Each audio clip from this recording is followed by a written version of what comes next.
Congrats on huge event, getting this far. Now, I do want to talk about all the fights, but you did make a promise the other day that maybe you could give us some information about everybody that's been back here. Everybody's been asking them, what do you make about the future of the promotion? What's going on? Where's your home going to be next year? Can you give us anything at all? Yeah, as you guys know, I mean, listen, 2 weeks ago it was like, oh, this thing's going down in a week. A month ago it was, this thing's been going back and forth for how long? For the last 6 months. And so, to me, I don't want to really engage in any speculation or see where, where the future goes as far as, is a deal going to happen? Is it not going to happen? I mean, these things take time, and until the time gets, solidified, to me, it's just speculation. So I can't engage in that because it's really unfair, I think, to the promotion, the 300th event. We had some great fights tonight. We've been doing some great fights over the last, let's say 8-9 years. And this company has grown so much. I mean, it's tonight's a celebration. So, as far as like from 2 days ago till today, I honestly don't have an update. It's basically the same. So I'd be making something up just to make you happy, but really it's the same situation it was 2 days ago. So, hopefully there'll be some clarity soon, and we'll find out what's going on. I mean, I think you can understand why everybody wants to know. I think it's because, frankly, people are probably rooting for you guys to stick around. Yeah, I mean, listen. I think people feel like it's better with a few more people in the space. Yeah, but keep in mind, guys, I don't own Bellator. Bellator is not my company to own or to sell, to keep, to merge.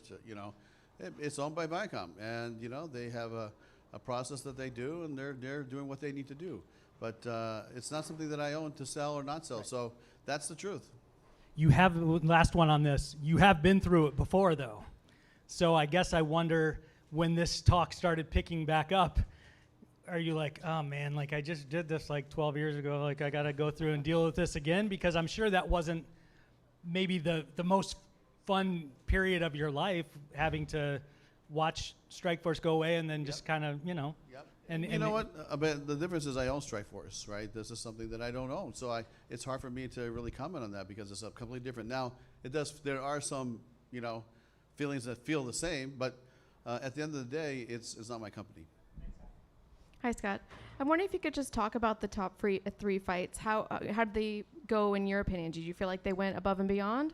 Like I don't see how anybody can say that Cris Cyborg is not the GOAT in the female division. She is a beast. She's amazing, and she took care of business. To me, that was an amazing fight. Usman fought a very tactical fight. Primus is no joke. This guy is a guy that has come out and upset a lot of top guys. He wasn't even in this tournament. If you think about it, when we started in February, we announced it in February in LA. We had all the guys come up. He wasn't even part of the tournament, but because of a failed test by one of the athletes that was in the tournament, he stepped in and he's delivered. So, he delivered another fight. I mean, Usman knows how dangerous Dread Primus is. I talked to Javier just in the back there a second ago, and he said, look, man, it's the kid's dangerous, and we had to respect him, and the fight was what it was. And outside of those three fights, was there anything on this card that kind of stands out to you? Just a fighter, a particular fight, a moment, anything that kind of resonates with you? There was actually a lot of great fights, but I think the Leah McCourt fight really was something that I was really amazed at how much she dominated Sarah. So it's something that I felt like, wow, this is, she's ready to step up to the next level. She wants to fight Cyborg in the future. We'd love to see it. But she's going to have her hands full. I mean, that's a tough test. I'd say congratulations on your win. Now, go get in the gym and get back to work, because it's not going to be any easy task to face Cris at any time. And I just have one pertaining to the sale. If something were to happen where Bellator would just cease to exist in any capacity, would there be a goodbye, or would you guys just kind of fade off into the sunset? Do you plan something? Oh, you guys thought I was going to have some kind of speech today and make some kind of announcement? Well, here it is. There's no announcement. I'm just messing with you guys. I mean, honestly, look, I have a contract with Viacom. I'm going to honor my contract with Viacom or Paramount actually now. So, to me, there's a lot of uncertainty and a lot of unknowns right now, but hopefully we'll have some clarity soon and everybody can figure it out. Right here. So with this being Bellator's 300th event, what would you say would be your favorite event so far? Oh, man, that's a tough one.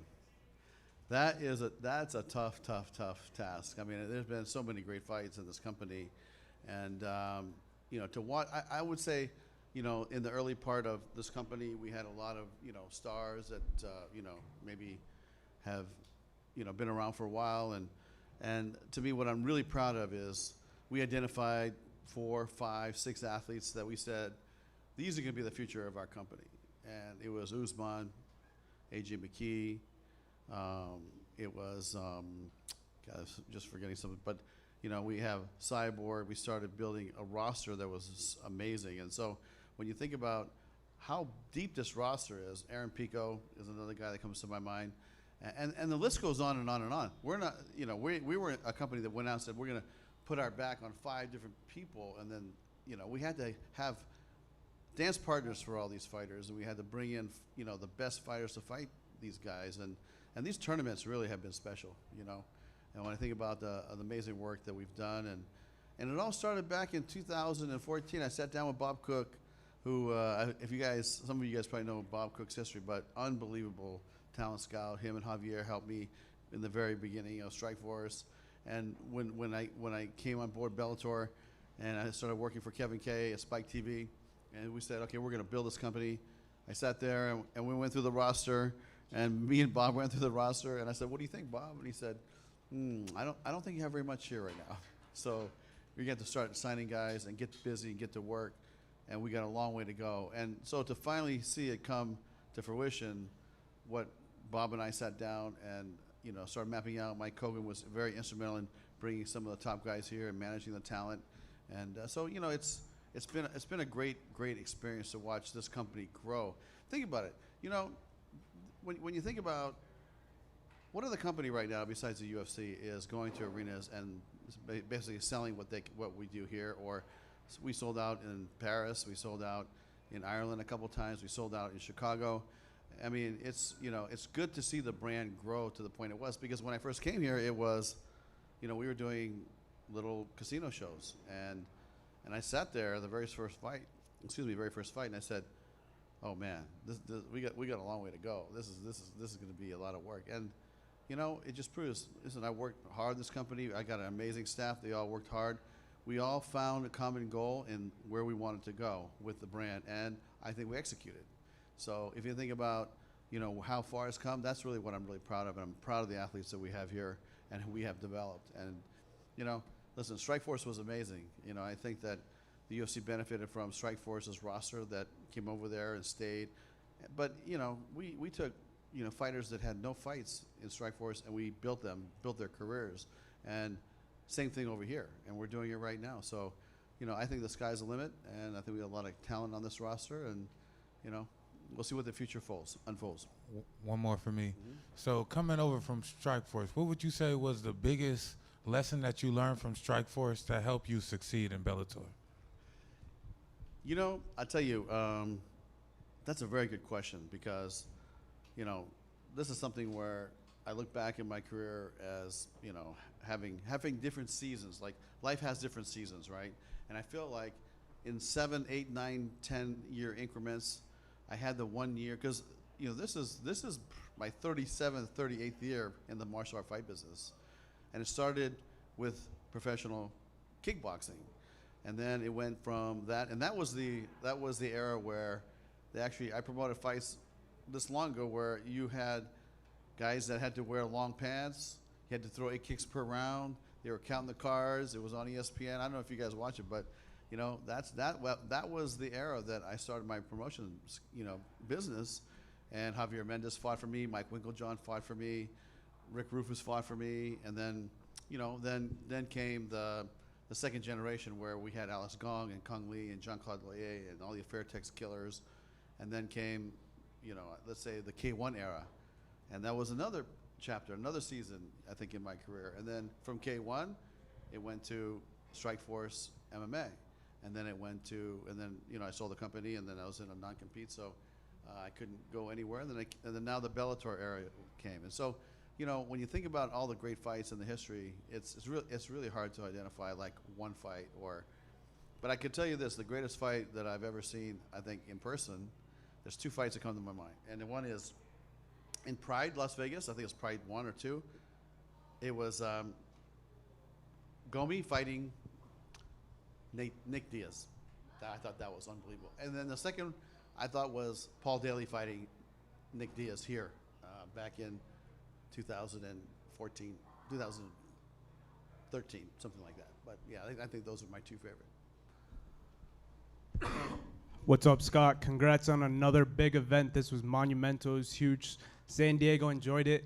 You know, you always give a lot of credit. Chael said this earlier this week. You give a lot of credit to the fighters, the people around you. I truly believe that you deserve a round of applause. You know, you deserve some credit. Thank you. Thank you. Thank you.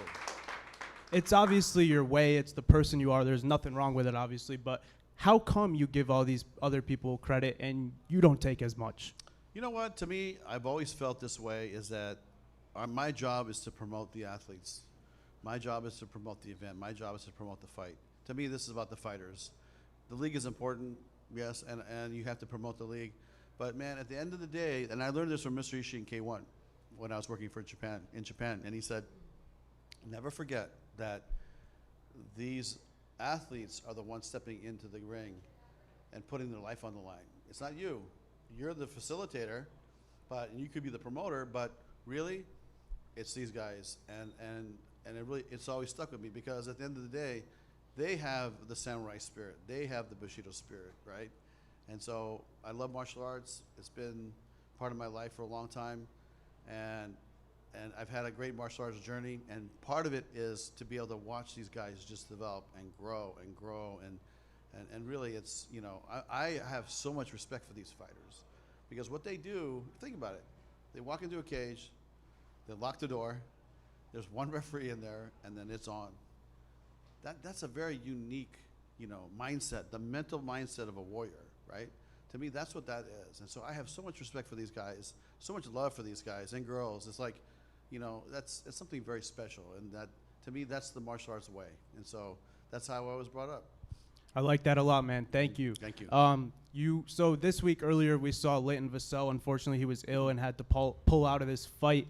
Is two questions. I'll make it into one. Is replacements in these title fights something that is like a little bit more important to you now? And also, is that Bader-Vassell fight something that we could see in Chicago at 301 later this year? I mean, I don't think 301 is already full, so I don't think that's going to be possible. But I will say this: when I think about, you know, replacements, right? We heard from Linton Vassell's management he was sick, right? And basically you have 7 days to find a new replacement. And yeah, the phone rang, but you know, are they in tip-top shape to fight a guy like Ryan Bader? How many people can do that to begin with, right? And then not have a full training camp, train for. So, you know, to me, it wasn't worth it. To me, when we promote Ryan, he's got to be in a really good fight, good matchup, has to be fair training. And this has been not just for this fight. This has been an ongoing discussion I've had with my team. Was like, look, we're not going to just put in anybody to fight anybody. You know, if you have you're saying this is a world title fight in the heavyweight division, and you're saying this is one of the best heavyweight fighters in the world. He's got to fight somebody else that's just as tough, and they have to have the ability to train and perform. Otherwise, you know what you're going to end up with. You're just going to end up with, you know, a bad performance on one person's end. And so it's not fair. I don't think it's fair for the audience, and I just don't think it makes sense. This is something that we've adopted, you know, years ago, not just in the last, you know, 2 weeks or 3 weeks. Thank you. Scott, Leah came into the cage afterwards to kind of, you know, get something going with Chris. It's already October. You have a fight coming up in November. How far down the road are you really looking if you're going to make that fight? I mean, how long is the leash that you can really examine making that fight? The world champions, you know, we try to fight them twice a year. So that's kind of what, you know, I would put on the calendar. Like, you know, when Chris wants to fight again, she's probably going to want to go rest and take a vacation and go do whatever she does. But, you know, we'll be back in touch with them soon. But you know, that's a fight that, you know, Leah wants, and Cyborg will definitely take it. So, you know, it's, you know, I always have that saying, I'm going to go back to my camp and talk to my guys and shuffle the deck and see what we come up with next week. And then you briefly mentioned the non-compete that you had after Strikeforce before you came here. Is there some language in your contract that you have now that could keep you out of the promotion business, given whatever could happen, or is there, you know, will you be able to continue to promote fights regardless of what happens Yeah, with Bellator? well, I don't want to get into my contractual status with Viacom, but I will say this: you can only do a non-compete when you're the owner, right? So I'm not the owner of a company, so but I'm not going to get into the details of when it expires or how it goes or any of those details. But when especially when I live in California, it's a much different work environment there. But it's a good question. And then, you own Strikeforce. That was your child. So Bellator maybe is a stepchild. I don't know exactly. But, what has the difference been between founding a promotion, starting it, and then joining something, 100 events in and needing to change it up and do it your way? I mean, Strikeforce, I think we had probably, like 40, 50 events maybe in Strikeforce. Maybe. Here, I think I promoted like 170, 180 events for this company. And you know what? This is just my work ethic. It's like I treat this like my own company, right? Take calls 24 hours a day on the phone all the time, trying to maximize the growth of this company. And if you think about it, we went from let's say a domestic product on Spike TV to a global product. We have deals with the BBC. We have deals with Unext in Japan. We have deals in Ireland on Virgin. This is broadcast in 160 countries around the world. I mean, it's and including this fight here tonight. So it's something that the distribution, we're really proud of the distribution of this company. Scott, right here. You previously, like in years past, had employed a strategy of or developed a reputation of signing, veteran UFC fighters and going that route to sort of go for the name value of guys that were leaving that promotion. But in recent years, you've really focused on developing homegrown talent, and it's shown. And we're at a point now where we're actually having conversations about, would this champion beat the UFC's champion? Would this Bellator champion beat the UFC's champion? So given that the promotion is where it's at, from a competitive standpoint in the cage, are you disappointed that we're even having this conversation about Bellator going away or everything that's going on around the promotion right now? Well, I mean, listen, that's speculation again. So let's see what happens. It could still go a lot of different ways, honestly. So to me, I don't want to engage in any kind of conversation, any kind of gossip, or any kind of speculations. Okay. And then the other question I wanted to ask, recently Dana White was asked about Bellator situation, and he had said, why on God's bleeping earth would anybody buy Bellator? But then a week later, he changed his tune and said it would be a good thing if Bellator stuck around. What do you make of his comments? What's your reaction to that? Listen, I didn't even hear that, so I don't even know how to comment. But listen, we have a great company, and when you talk about clear number two in the space, nobody has the fighters that we have. Nobody can pack this arena like we can pack, other than the UFC. So when I think about negative comments coming from other promoters, it just is what it is. It doesn't, I'm not really impacted by that. I really try to focus on business at hand and what's important to the growth of this company and the growth of our employees to try to keep this going forward. So to me, I focus on what we're doing and not any outside disturbance. Hey, Scott, right here. Go Niners. What's up, Scott? I know the event just ended, but I got to say, Grant Neal came out here tonight, looked like an absolute dog at middleweight, cutting down from light heavyweight to middleweight. He was a top-ranked contender at 205. Now he's at 185. He called for a title shot with Johnny Eblen. Another guy calling for a title shot with Johnny Eblen is Aaron Jeffrey. What do you make of that whole situation at middleweight? It seems like there's two top contenders ready for a title shot. Yeah, you know what? Johnny just fought, and so, we're going to go back to the drawing board with him. Of course, we'll take a look and see what happened, but you know what? We're not going to jump to any decisions on who he'll fight next. But, we are looking to continue to grow our division, and these guys will definitely contribute to the growth of the 185-pound division. And then Ali. Ali's like, get Usman in here. Hurry up. He needs to go. Don't worry. Last one for me. You're going to love this question, Scott, I promise. I know you're not the owner, as you mentioned. It's not your decision to buy, sell, merge, and whatnot. But when you heard the rumors, just like us media members and the fans out there, that there is a chance, there is some speculation surrounding a possible merge with PFL, was there a little sense of excitement you felt, maybe something new, oh, that would be cool? Or is it more like you'd rather keep Bellator? If it were up to you, your opinion, keep Bellator a separate entity. Again, that's something that let's just see what happens, because again, I'll be answering on speculation. So, you know, I really just like to keep my thoughts to myself. But there'll be a time where, you know, we can have a conversation if this thing happens or not. Thank you, guys.